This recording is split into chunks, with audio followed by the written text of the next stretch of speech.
আসসালামু আলাইকুম প্রিয় দর্শক, অন্য মঞ্চের আলাপ চাইতায় আপনাদের সকলকে আমন্ত্রণ জানাচ্ছি। জয় বাংলা স্লোগান দিতে দিতে তারা সেখানে আমাদের প্রিয় গান, মাটি ও মানুষের গান, বাংলার গান, আমার সোনার বাংলা, আমি তোমায় ভালোবাসি, তারা জাতীয় সঙ্গীত গেয়েছেন এবং জাতীয় সঙ্গীত অনুষ্ঠানে সেখানে বৃষ্টি বিঘ্নিত হয়েছিল। আমি অনেকবার বলেছি, আবারও বলছি, বঙ্গবন্ধু শেখ মুজিবুর রহমান, জয় বাংলা, এই দুইটা জিনিস বাংলাদেশ যতদিন বেঁচে থাকবে ততদিন কেউ একেবারে কফিনে ভরে ফেলতে পারবে না, কেউ কবর দিয়ে ফেলতে পারবে না, নিশ্চিহ্ন করা তো দূরের কথা। এবং যত বাধা এসেছে তত বাধাতেই, মানে ইউনূস সরকারের যে বাধা, রিপিট করি, শেখ হাসিনার মুক্তিযুদ্ধ, শেখ হাসিনার সরকারের, শেখ হাসিনার বললে হয়তো ভুল হবে ব্যক্তি হিসেবে বললে, বিএনপিতে এখনো যথেষ্ট পরিমাণ মুক্তিযোদ্ধা আছেন, মুক্তিযুদ্ধপন্থী আছেন। আমি আজকেও কথা বলেছি, দু একদিনের মধ্যে আপনারা সত্যিও দেখবেন বিএনপির মানুষজনকে, যেরকম ক্যামেরায় বলেন এরকম অন্তরে পালন করেন সেরকম আছে। সুতরাং সবাইকে জয় বাংলা এবং বঙ্গবন্ধু এইটা মানতেই হবে। সেটা আবার প্রমাণ হয়ে গেছে একেবারে 25শে মার্চ সন্ধ্যায়, স্বাধীনতা দিবসের শুরু হওয়ার আর কিছুক্ষণ আগে বাংলাদেশে জাতীয় শহীদ মিনারে কিছু মানুষ, এবং বলতে পারেন গত 2 বছরের মধ্যে সবচেয়ে ব্যতিক্রমী জমায়েত, এটাও ইউনূস সরকার করতে দেয়নি। এবং ইউনূস সরকার ক্ষমতায় থাকলে পরে এটা করতে পারতো কিনা আমার সন্দেহ আছে। জমায়েত হয়েছিলেন বাংলাদেশের অন্যতম সাংস্কৃতিক ব্যক্তিত্ব কামাল পাশা চৌধুরীর নেতৃত্বে, এবং সেখানে আরো বেশ কয়েকজন, আমি সবার নাম বলছি না, সেই কাল আমি বিস্তারিত আয়োজকদের সকলের নাম বলবো। এবং সেখানে বাংলাদেশের বেশ কয়েকজন বীর মুক্তিযোদ্ধা উপস্থিত ছিলেন। তারা প্রথমে একটা ব্যানার নিয়েছেন, সেই ব্যানারটিতে লেখা ছিল মার্চ 71 স্মরণে সম্মিলিত আয়োজন 2026 আলোর মিছিল, 25 মার্চ 2026 সন্ধ্যা 7:30 কেন্দ্রীয় শহীদ মিনার থেকে জগন্নাথ হল গণকবর, in memory of the genocide in 1971। সেখানে একেবারে ফেলনার মতো জমায়েত না, ওই চোরের মতন বা ঝটিকা মিছিলের মতন আওয়ামী লীগ ছাত্রলীগ যা করে সেরকম না। এবং তারা বীর দর্পে শহীদ মিনারে সে অনুষ্ঠান আয়োজন করেছেন। সেখান থেকে তারা জয় বাংলা স্লোগান দিয়েছেন। জয় বাংলা স্লোগান দিতে দিতে তারা সেখানে আমাদের প্রিয় গান, মাটি ও মানুষের গান, বাংলার গান, আমার সোনার বাংলা, আমি তোমায় ভালোবাসি, তারা জাতীয় সঙ্গীত গেয়েছেন এবং জাতীয় সঙ্গীত অনুষ্ঠান সেখানে বৃষ্টি বিঘ্নিত হয়েছিল অনুষ্ঠান। এবং জাতীয় সঙ্গীত শেষে তাদের হাতে আরো একটি ব্যানার, জাতীয় সঙ্গীত শেষে না, তার ইতিমধ্যেই তাদের হাতে আরো একটি ব্যানার ছিল। সেই ব্যানারটিও ছিল আমাদের মুক্তিযুদ্ধের সময়কার ছবি সম্বলিত আঁকা ছবি দিয়ে। সেইটিতে লেখা ছিল জয় বাংলা, 25শে মার্চ কালরাত্রি গণহত্যা, সেসবের মধ্যে দিয়ে, এবং শিল্পীর তুলিতে ফুটিয়ে তোলা হয়েছে আমাদের 25শে মার্চের সেই কালরাত্রির বিভৎসতা। এবং সেগুলো নিয়ে বেশ উল্লেখযোগ্য সংখ্যক জমায়েত জাতীয় শহীদ মিনার প্রকম্পিত করেছেন। বাগড়া সেতেছে একটু পরে, এই সেখান থেকে আলোর মিছিল প্রজ্বলন, মোমবাতি প্রজ্বলন করে যাওয়ার কথা ছিল জগন্নাথ হলের সেই কুখ্যাত বদ্ধভূমিতে, যেখানে সেই 25শে মার্চ রাতে জগন্নাথ হলের নিরীহ মানুষজনকে হত্যা করা হয়েছিল। সেইখানের পথে রওনা দিয়েছিলেন এই সময়ের সাহসী মানুষগুলো, কিন্তু বৃষ্টি বিঘ্নিত সেই প্রোগ্রামটি বাস্তবায়ন করা যায়নি। তারা সেখানে না গিয়ে শহীদ মিনারের আশেপাশে যে যেখানে বৃষ্টি, প্রচন্ড মুষলধারে বৃষ্টি হচ্ছিল, ফলে মোমবাতি প্রজ্বলন করে যাওয়ার পরিস্থিতি ছিল না। তারপর যে যেখানে পারে আশ্রয় নেয়। কিন্তু সেই পর্যায়ে নিজেকে ঢাকা বিশ্ববিদ্যালয়ের ছাত্র পরিচয় দিয়ে আবারও এক কুলাঙ্গার সেখানে এসে উপস্থিত হয়, এবং উপস্থিত হয়ে আয়োজকদের এবং সেখানে অংশগ্রহণকারীদের কাউকে কাউকে সে অশ্লীল ভাষায় গালিগালাজ করে। এক পর্যায়ে একটি ব্যানার, সেই ব্যানারটি সে কেড়ে নেয়, ফেলে দেয়, এবং ব্যানারটিতে সে লাথি দেয়।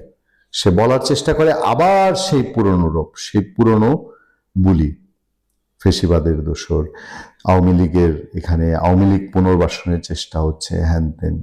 এবং সে নিজেকে ঢাকা বিশ্ববিদ্যালয়ের ছাত্র পরিচয় দিয়েছে, এটাই সবচেয়ে দুঃখজনক।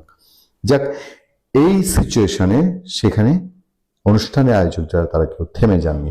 এবং যেটা উল্লেখযোগ্য সেটা হচ্ছে এই 2 বছরের মধ্যে, মানে 5ই আগস্ট 2024 আওয়ামী লীগ সরকার যাওয়ার পর থেকে এই যে আরেক আগস্ট আসতে যাচ্ছে 2-3 মাস পরে, এর মধ্যে এ ধরনের বাংলাদেশে ইউনূস আমলে এই পরিবেশ ছিল না, এই ধরনের আয়োজন করা যায়নি, ছোটখাটো কোনো আয়োজনই করা যায়নি। এদের কেউই আওয়ামী লীগের লোক না, এবং বঙ্গবন্ধু শেখ মুজিবুর রহমান জয় বাংলা বলার জন্য আওয়ামী লীগ হতে হয় না। বাংলাদেশে আমাদের মাইন্ডসেটে আওয়ামী লীগের চাল চলন, আওয়ামী লীগের শাসন এই জায়গাটাই প্রবলেম করে দিয়ে গেছে যে জয় বাংলা মুক্তিযুদ্ধ যেন আওয়ামী লীগের, এটা যে বলবে তারাও আওয়ামী লীগের। কিন্তু জয় বাংলা মুক্তিযুদ্ধ যে আম জনতার, সেটা বিএনপির কোনো কোনো নেতা আমাদেরকে মাঝে মধ্যে স্মরণ করান। সেই জায়গাটায় আজকের এই প্রতিবাদ, এমনকি প্রতিবাদ না বলি আমরা, আমাদের এই কাল রাত্রি স্মরণে যে আয়োজন, সেই আয়োজন কি এই বার্তা দেয় যে যতই বাধা বিঘ্ন থাকুক, মুক্তিযুদ্ধ, মুক্তিযোদ্ধা, মুক্তিযুদ্ধের চেতনা, এটা এই ঢাকা বিশ্ববিদ্যালয়ের প্রাণকেন্দ্র থেকেই জেগে উঠবে এবং জেগে উঠছে। মৌলভী সাহেবের তো ফতোয়ার অভাব নাই, এদের তো ফতোয়ার শেষ নাই। এরা যাহা, এরা মহাজ্ঞানী মহাজন, এরা যে পথে করিবে গমন তাহাই আমাদের স্মরণীয় করে রাখতে হবে, বরণীয় করতে হবে। যেমন ইসলাম কায়েমের জন্য এখন হিন্দু কৃষ্ণ নন্দীকে নমিনেশন দেয়, ইসলাম কায়েমের জন্য নারীকে তারা এখন রাতের 12টায় বাইরে থেকে বাইর করে ঘরে ঘরে পাঠায়, এখন যায়। কিন্তু আমরা শাহবাগের দিনের বেলায় যখন আন্দোলন করতাম সেটা ছিল হারাম আন্দোলন, কারণ আন্দোলনটা তাদের বিরুদ্ধে ছিল। এখন জামাতেরা স্মৃতিসৌধে যাবে, কত কত জায়গাতেই যাবে, এরা সব জায়গায় যেতে পারে, এদের পক্ষে কোথায় যাবেন না তারা। এরা ক্ষমতার সাথে, পৃথিবীতে জামাতের সাথে বড় মুনাফেক বা ভণ্ড বা হিপোক্রেট তো আর কোনো ব্যক্তি বা প্রতিষ্ঠান বা দল নাই। এদের পক্ষে সবকিছুই সম্ভব। তো আমার হাসি আসতেছে যে তারা সেই স্মৃতিসৌধে যাচ্ছে যেটা তারা বিরোধিতা করেছিল, এটাও এক হিসেবে তাদের পরাজয়, সেইখানে তাদের দাঁড়াতে হচ্ছে, এটাও তাদের জন্য পরাজয়। মজার বিষয় হলো, আজকে আমি আরেকে একজন ভিডিও পাঠাইছে, সেটা হলো যে 1.5 ফুট একটা নাকি 36 ইঞ্চি একটা মৌলবী আছে, মানে 35 বছরের যে শিশু বক্তা মেদানি না ফেদানি কি যেন, রবিকুল মেদানি না ফেদানি, সে দেখি ভিডিওতে বলতেছে সে নাকি কই থেকে কই যাইতেছে, বললো নেত্রকোনা থেকে নাকি ঢাকা যাইতেছে না কোথায় যাইতেছে, কোথাও তেল নাই। যে মন্ত্রী সাহেব এগুলো কি বলে, দেখেন আমরা বললে তো হয়ে যাবো শেখ হাসিনার দোষর, আমাদের বলতে হবে তেল আছে। তো যে মৌলানা পেদানি সাদানির এই তো বলতেছে যে তেল নাই, মৌলভী সাহেবেরাও বলতেছে তেল নাই, লোকজনও বলতেছে তেল নাই, কিন্তু মন্ত্রী দেখলাম আজকে নাকি কালকে হুমকিও দিয়েছে, কে বলে তেল নাই আমার কাছে পাঠায় দেন। ঠিকই বলছে, তেল তো মন্ত্রীদের মুখে তো তেলের অভাব নাই, মন্ত্রীদের মুখে তো তেলের অভাব নাই, তাই তারা ওটা বলতেই পারে। তবে বলে দেয়, বিএনপি গিয়ার আগে খেয়েছিল সার আর বিদ্যুতে, এইবার খাবে এই যে তেলে। বিএনপির কপালে খুব শনি আছে বললে আমার মনে হচ্ছে। এখন ভারত কোন রকম ভাবে যদি একটু পিছলে যায়, যদি ভারত একটু পাশ কেটে যায়, তাহলে এই সরকারের কপালে খুবই শনি আছে। আবার আরেক মন্ত্রী নাকি বলেছে যে 1 মাস গাড়ি না চালালে কি হবে, একটু হাঁটতে পারেন না। আবার আরেক, মানে এক এক মন্ত্রী এখন এক এক কথা কবে না জানে। এরা বলে ভাত না খায় থাকলে কি হয়, রোজার দিনে কি রোজা ছিলেন না, এটাও বলে ফেলতে পারে। তারপরে এও বলে ফেলতে পারে যে সুদানের মানুষ কি না খায় থাকে না, আফ্রিকার জঙ্গলে কি মানুষ থাকে না, বিল্ডিং এ যদি কারেন্ট না থাকে, গ্যাস না থাকে, আফ্রিকার জঙ্গলে কি মানুষ থাকে না। যুক্তির তো এদের অভাব নাই, কারণ যখন যারা ক্ষমতায় থাকেন তারা হয়ে যান মহাজ্ঞানী মহাজন। তারা যে পথে করিবেন গমন, আমাদের তাদের পিছে পিছে যেতে হবে, তাদের কথাই আমাদের শুনতে হবে, কারণ আমরা তো বাধ্য। আমরা না আদালতে যেতে পারি, না কথা বলতে পারি, না লিখতে পারি তাদের বিরুদ্ধে। এখন সবচেয়ে মজার বিষয় হইল যে আন্দোলনের মাঠে কিন্তু কেউ নাই, কিন্তু কে নেতা হবে, কে খেতা হবে, তা নিয়ে আলোচনা শুনতেছি। নেতৃত্বের পরিবর্তন দরকার, কোনো সন্দেহ নাই, ন্যাচারালি এটা দরকার। তাদের সরকারের উচ্ছেদ ঘটেছে, পতন ঘটেছে, শুধু এই কারণে নয়, স্বাভাবিকভাবে নেতৃত্বের পরিবর্তন দরকার। নেতৃত্বের পরিবর্তন আনলে কাজে গতি বাড়ে। কিন্তু এই মুহূর্তে নেতৃত্বের যদি সারা দেশে পরিবর্তন আনে, আমি ব্যক্তিগতভাবে মনে করি এটা আওয়ামী লীগের লোকসান হবে, আওয়ামী লীগ বিপদে পড়বে, ক্ষতিগ্রস্ত হবে, আভ্যন্তরীণ কোন্দলের সৃষ্টি হবে। যারা পদের আশা করে বসে আছে, মনে করেন আমাকে যদি এখন জামালপুরের নেতা বানায় দেয়, কথার কথা যদি আমাকে বানিয়ে দেয়, জামালপুরের কমিটি স্থবির হয়ে যাবে, বলবে যে কোথাকার কোন বৈরাগী 2 দিনের বৈরাগী কই থেকে আসছে, বলবে এটাকে আমাকে, যারা তো কোনোদিন মাঠে দেখি নাই আমরা, ওর নেতৃত্ব কেন মানব, এরকম হবে। আবার আওয়ামী লীগের ভিতরে তো গেল আমার কথা, ঠিক আছে, কথার কথা বললাম, যে কেন বললাম, অনেকের নাম আমরা এরকম দেখছি, যারা আওয়ামী লীগ করে না, পদে নাই, তাদের নামও দেখলাম আসছে। এমনকি আমার পছন্দের একজন আছে, ইন্দিরার নামও আসছে। আমি হাসলাম, ইন্দিরা কোনোদিন আওয়ামী লীগের নেতৃত্বে আসবে না। আমি তাকে ব্যক্তিগতভাবে যতটুকু বুঝি, তাকে নেতৃত্ব দিলেও সে নিবে না। যদি তার নাম চলে আসছে, দেখলাম যে মানে অনেকটা ট্রল করেছে, তার নামও লিখেছে, আমি দেখেছি। সে নেতৃত্বে যাবে না, কারণ নেতৃত্বের মানুষ যেমন আমি কোনোদিনই নেতৃত্ব নিতে পারবো না, আমরা নেতৃত্বের উপযোগী না, আমাদের কাজ আলাদা। যেমন আপনাকেও যদি মনে করি আওয়ামী লীগ নেতৃত্ব দেয়, কথার কথা দায়িত্ব দিল, আপনি এটা ফেল করবেন, কারণ আপনার জগৎ আলাদা, আপনার অভিজ্ঞতা, আপনার মেধা, আপনার যোগ্যতা, আপনার প্রজ্ঞা ভিন্ন দিকের, আপনাকে ওই জায়গায় দিতে হবে যদি দেয়, কথার কথা। আমারও বেলাও তাই। কিন্তু আওয়ামী লীগের ভিতরেও যদি এখন নেতৃত্বের রিসাফল করে, তারা নতুন করে চেঞ্জ আনতে চায়, তাহলে এই মুহূর্তে আওয়ামী লীগের জন্য ক্ষতি হবে। মনে করেন পুরনোদের বাদ দিলেন, ধরে নিলাম আপনি পুরনোদের বাদ দিলেন, ধরে নিলাম আপনি ওবায়দুল কাদের সাহেবকে বাদ দিলেন বা তাকেও অবসরে দিলেন, ধরে নিলাম হাসান মাহমুদকে অবসরে দিলেন, ধরে নিলাম এরকম আরো যারা আছে, মির্জা আজমকে অবসরে দিলেন বা নাসির শামীম ওসমানকে অবসরে দিলেন, কথার কথা। তাহলে কি হবে? তার যে একটা বলয় আছে, এটা কাজ করবে না, নিষ্ক্রিয় হয়ে যাবে। কারণ আমাদের বাংলাদেশে কিন্তু একটা মারাত্মক বদগুণ আছে, সেটা হলো নেতা তার ব্যক্তিগত পছন্দের নেতা না থাকলে সে সক্রিয় হয় না। এটাও একটা সমস্যা, এই দেশে সব দলেরই এই সমস্যা। বিএনপির ওই সমস্যা, আওয়ামী লীগের ওই সমস্যা, জাতীয় পার্টির ওই সমস্যা, বাংলাদেশে এই সমস্যাগুলো আছে। ইভেন বামপন্থী যারা মেধা রাজনীতি করে, তাদের মধ্যে এই সমস্যা আছে, বরং তাদের আরো বেশি আছে। তো বিএনপি যদি, আওয়ামী লীগ যদি এই মুহূর্তে দেখেন, আপনি বিএনপি তো সাহস পাচ্ছে না স্থানীয় নির্বাচনে যাইতে, কেন? তারা এখন ক্ষমতা, কারণ জানে স্থানীয় নির্বাচনে ঘোষণা দিলেই উপদলীয় কোন্দল শুরু হয়ে যাবে। এই ভয়ে তারা প্রশাসক নিয়োগ করতেছে। এই কারণেই তো তারা ইলেকশন দিবে না, তাই না? আর কোন কি কারণ, ক্ষমতা ইলেকশন কেন দিচ্ছে না? কারণ তারা জানে এই মুহূর্তে ইলেকশন দেওয়া মানেই নিজের দলের মধ্যে খুনোখুনি, হানাহানি, দলীয় উপদলীয় কোন্দল সংঘর্ষ শুরু হয়ে যাবে। সে কারণে ভয় করে। তেমনি আওয়ামী লীগ যদি এই মুহূর্তে, এমনি আওয়ামী লীগের এই মুহূর্তে বিপর্যয়ের সময়, এই মুহূর্তে হয়তো আমার দৃষ্টিতে তারা মুখপাত্র রাখতে পারে, যে এরা হচ্ছে মুখপাত্র, এরা কথা বলবে, স্পোক্সম্যান বানাবে। সেটা একজন হইতে পারে, দুইজন হইতে পারে, 10 জন হইতে পারে, 20 জন হইতে পারে, স্পোক্স পার্সন দিতে পারে নেতৃত্বের। আমি মনে করি এই মুহূর্তে যদি পরিবর্তন ঘটায়, তাহলে আওয়ামী লীগ পিছিয়ে যাবে 1-2 বছর। এটা আমার ধারণা, এটা আমার ব্যক্তিগত রাজনৈতিক মাঠে ময়দানে কাজ করেছি, তো দেখেছি বিভিন্ন সংগঠনের কার্যক্রম দেখেছি, আমরা নিজেরাও তো রাজনীতির একটা সংগঠনে ছিলাম, আমরা দেখেছি কি কি ঘটে। তো এটা আওয়ামী লীগের জন্য বিপর্যয় হবে। আমি মনে করি এই কমিটি যেগুলো আপনি, আর আমার ধারণা যে এটা হয়তো আওয়ামী লীগ ভিতরে ভিতরে কোনো পরিকল্পনা নিয়েছে, কিছু পরিবর্তন আনবে, হয়তো কিছু পরিবর্তন করবে। তো এগুলো শুনে হয়তো কেউ ভয়ে এগুলো করতে পারে বা অতি উৎসাহী হয়ে বলতে পারে, বিভিন্ন কারণে এটা তারা বলতে পারে। তবে এই মুহূর্তে আওয়ামী লীগের, আমি মনে করি রিসাফল না করে, নেতৃত্বে পরিবর্তন না এনে তাদের স্পোক্স পার্সন নিয়োগ দেওয়া উচিত, যারা নেতা নয়, কিন্তু এরা এই মুহূর্তে আওয়ামী লীগের মুখপাত্র হিসেবে বিবেচিত হবে। এইরকম 10 জন, 20 জন বা 100 জনের একটা কমিটি বা 101 জনের কমিটি করতে পারে, বা এত করলেও আবার অতি সন্ন্যাসীতে গাজা নষ্ট হয়ে যেতে পারে, কিছু কমাতে পারে। আর যদি বিজ্ঞ মনে করে, তাহলে মনে হয় 100, কারণ আওয়ামী লীগ যত বড় দল, 100 জন করলে খুব একটা ভুল হবে না। তারা একটা স্পোক্স পার্সন কমিটি করতে পারে মুখপাত্র হিসেবে, মানে একক নয়। যেমন আমরা গণজাগরণ মঞ্চ করেছি, ইমরান খান ছিলেন, ইমরান সরকার ছিলেন আমাদের, এই সরকার ছিলেন আমাদের মুখপাত্র। ওরকম একটা মুখপাত্র তারা বানাইতে পারে, 1 জন, 2 জন, 10 জন, 20 জন, 100 জন, এটা করতে পারে। এই মুহূর্তে দলীয় রিসাফল দিলে আওয়ামী লীগ বিপদে পড়ে যাবে। এটার সুবিধা পেয়ে যাবে, মানে এটা সুবিধা পেয়ে যাবে বিএনপি এবং জামাত আর আমার ভাবির পোলারা সুবিধাটা এটা আমার ব্যক্তিগত অভিমত। জি। গত সোমবার রাতে গ্রেপ্তার হয়েছে 111-এর অন্যতম কুশীলব লেফটেন্যান্ট জেনারেল অবসরপ্রাপ্ত মাসুদ উদ্দিন চৌধুরী। গতকাল বুধবার রাতে মিরপুর থেকে গ্রেপ্তার হয়েছে ডিজিএফআইয়ের সাবেক মহাপরিচালক লেফটেন্যান্ট জেনারেল অবসরপ্রাপ্ত মামুন খালেদ।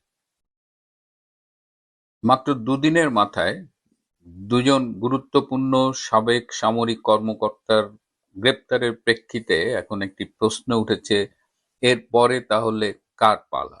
সে কি সাবেক সেনা প্রধান জেনারেল ইকবাল করিম ভূঁইয়া? রাজনীতির এই খেলাটা, এই যে সাবেক সেনা প্রধানদের গ্রেপ্তার, এটা কিন্তু আমরা অনেকেই ধারণা করতে পারিনি। বিশেষ করে তারেক রহমান যখন একটা ধারণা দিয়েছিলেন যে তিনি কোনো প্রতিহিংসার রাজনীতিতে বিশ্বাস করেন না, এবং তিনি একজন সাবেক সেনা কর্মকর্তা মেজর জেনারেল রুমির কাছে তার কৃতকর্মের জন্য দুঃখ প্রকাশও করেছিলেন।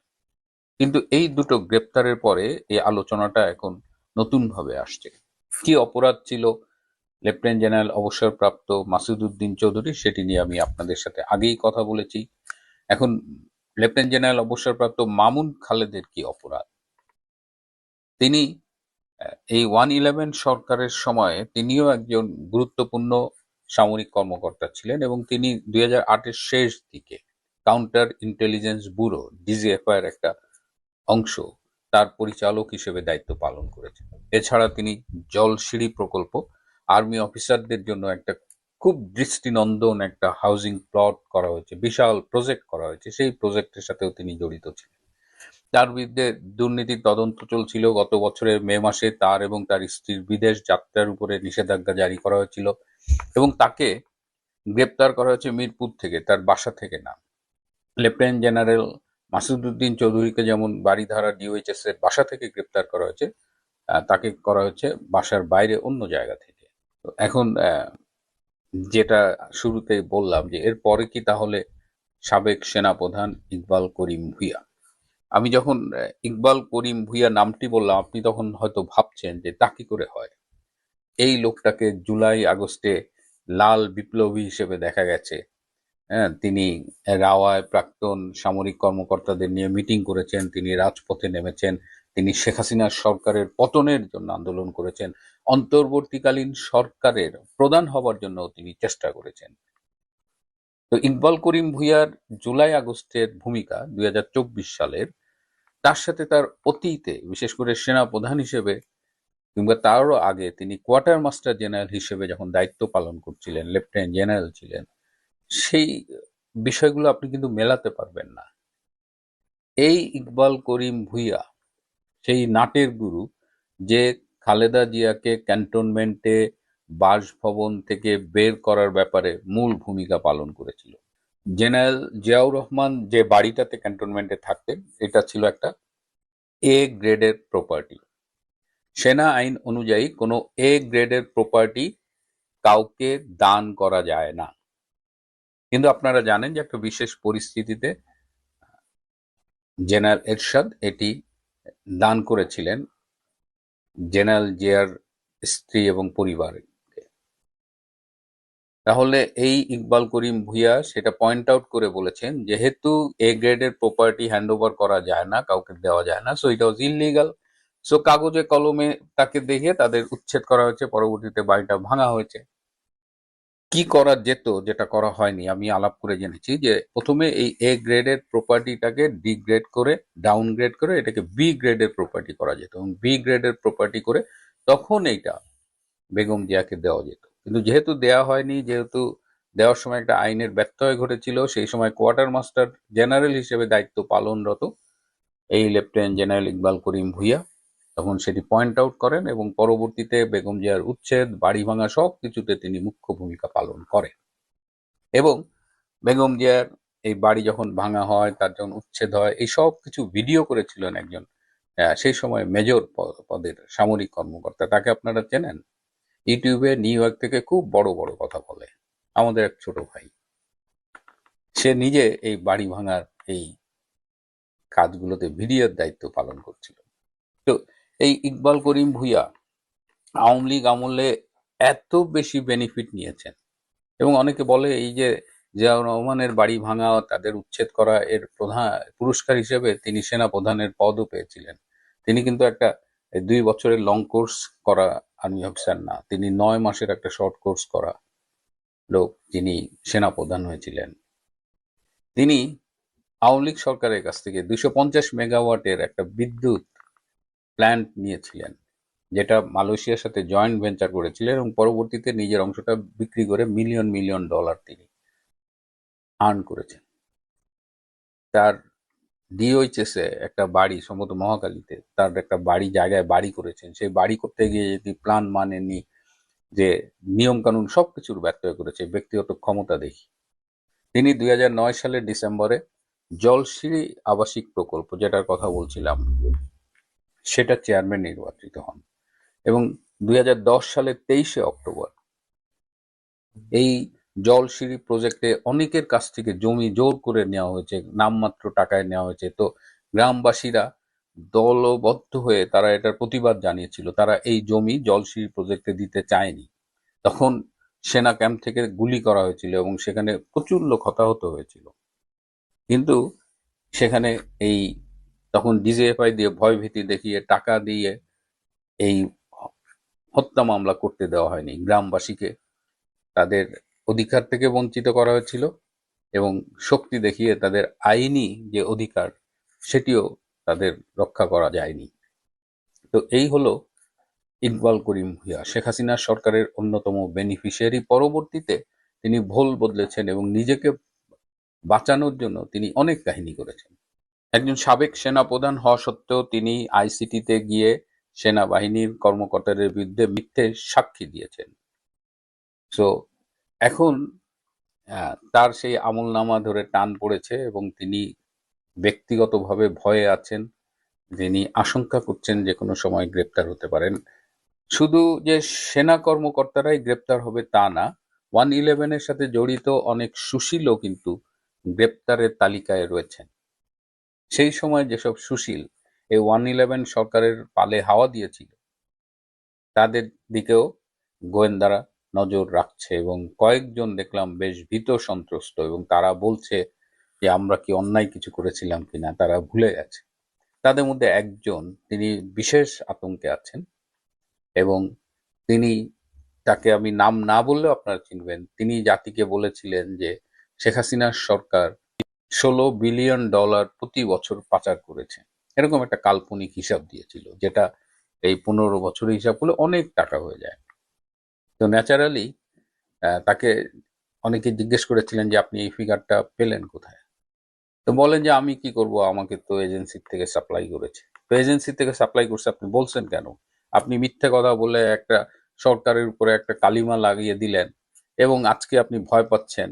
আপনি 111-এও একই কাজ করেছেন, ইউনূসের এই 18 মাসেও আপনি একই কাজ করেছেন, সেই দালালি, ক্ষমতার পদলেহন করেছেন। তো আজকে যখন টান পড়েছে আপনি গ্রেপ্তারের ভয় পাচ্ছেন, দেখা যাক গ্রেপ্তার হন কিনা। তবে তারেক রহমান যে 111-এর সেই হিসাব ভোলেননি, তিনি প্রতিশোধ নিতে ব্যস্ত হয়ে পড়েছেন এবং এই সিদ্ধান্ত গ্রহণে জামাতের কাছ থেকেও সরকারের উপর একটা প্রেশার আছে।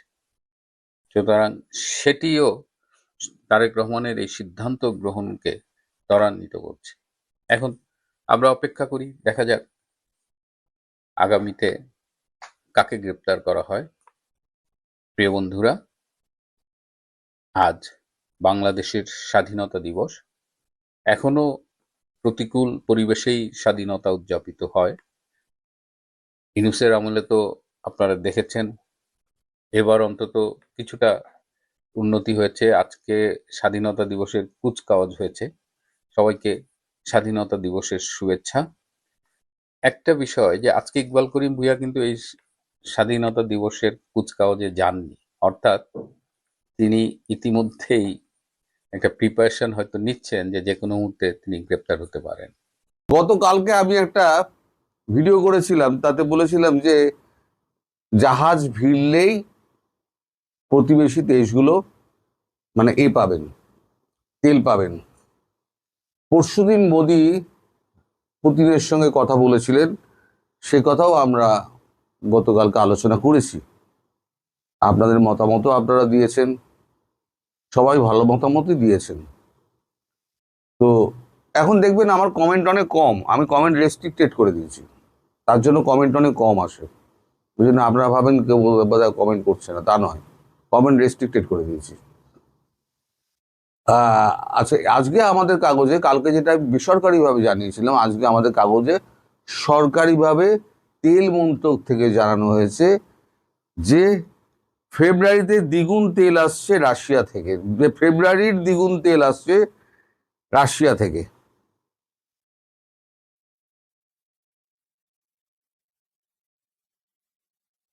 ফেব্রুয়ারির দ্বিগুণ যা এসেছিল ফেব্রুয়ারিতে, তার থেকে দ্বিগুণ আসবে। তার মানে তেলের জটটা আপাতত কাটলো, এবার গ্যাসের জটটা কাটাতে হবে। তার জন্য ভারতবর্ষ অন্য রুট দেখছে এবং আমাদের ইরানের সঙ্গে তো কথাবার্তা চলছে। এখন যেটা বলা হচ্ছে সেটা আমি আগে পরে শোনাই আপনাদের। আমি যেটা গতকালকে বলেছিলাম আপনাদের, বেসরকারিভাবে আজকে সরকারিভাবে বলা হচ্ছে।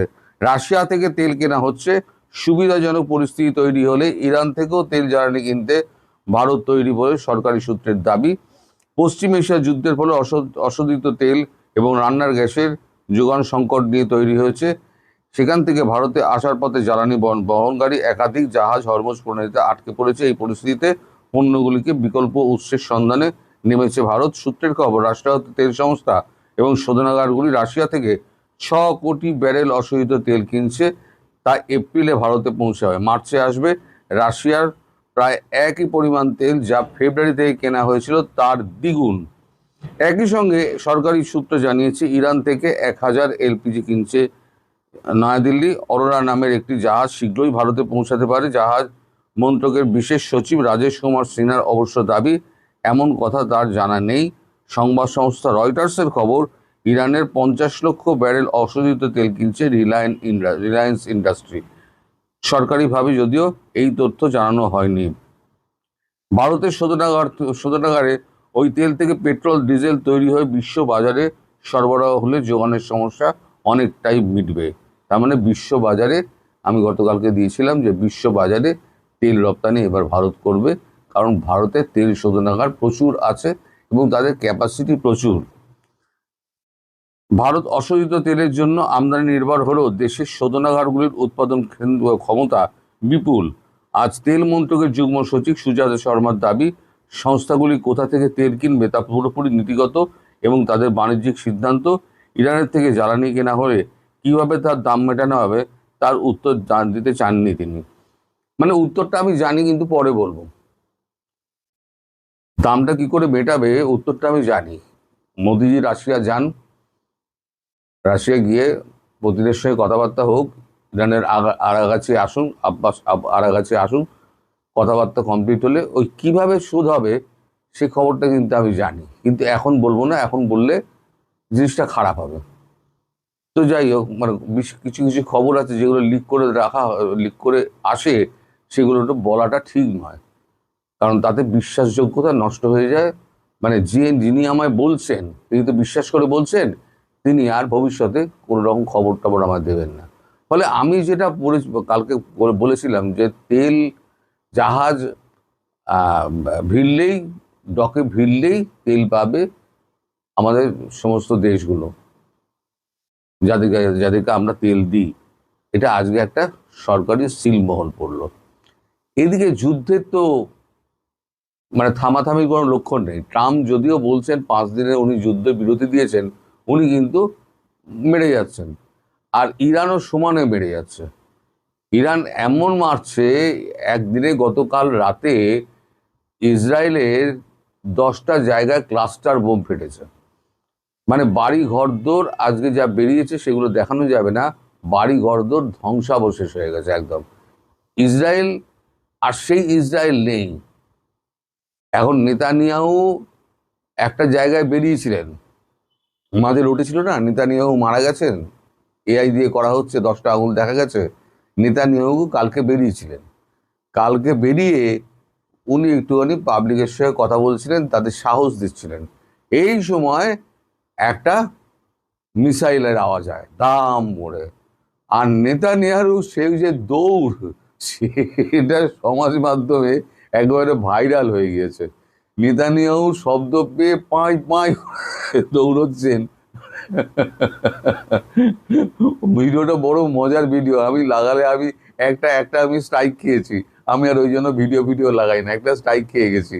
তো ওই জন্য যুদ্ধের ভিডিও আমি লাগাবো না, আর লাগিয়ে আবার আমি স্ট্রাইক খেয়ে আমি আমার চ্যানেলটির 12টা বাজাতে চাই না। ফলে আমি মুখে বলে দিচ্ছি, আপনারা সমাজ মাধ্যমে তো খোঁজ করলেই আপনারা নেতানিয়াহুর দৌড় দেখতে পাবেন। মিসাইল ফাটলে নেতানিয়াহুর দৌড় দেখলেই দেখতে পাবেন নেতানিয়াহু কিরম দৌড়াচ্ছে। এখন যদি এত ভয় থাকে তাহলে কেন পেছনে আঙুল দিয়ে ইরান ঝগড়াটা করা?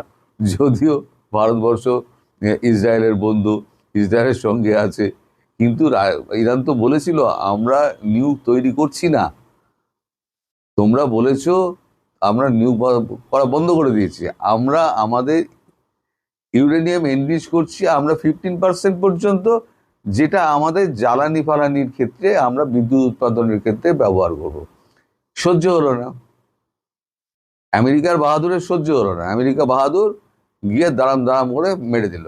কোনো লক্ষ্যই কিন্তু পুরো নয়, না রেজিম চেঞ্জ হয়েছে, না নিউক বন্ধ করেছে, না মিসাইল তৈরি বন্ধ করেছে, উল্টে কি করলো, উল্টে সমস্ত কিছু আপনার ধ্বংস করে দিল।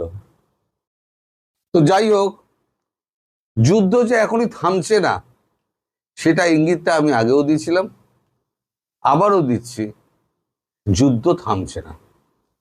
হ্যাঁ, ভারত যাচ্ছে কি করতে?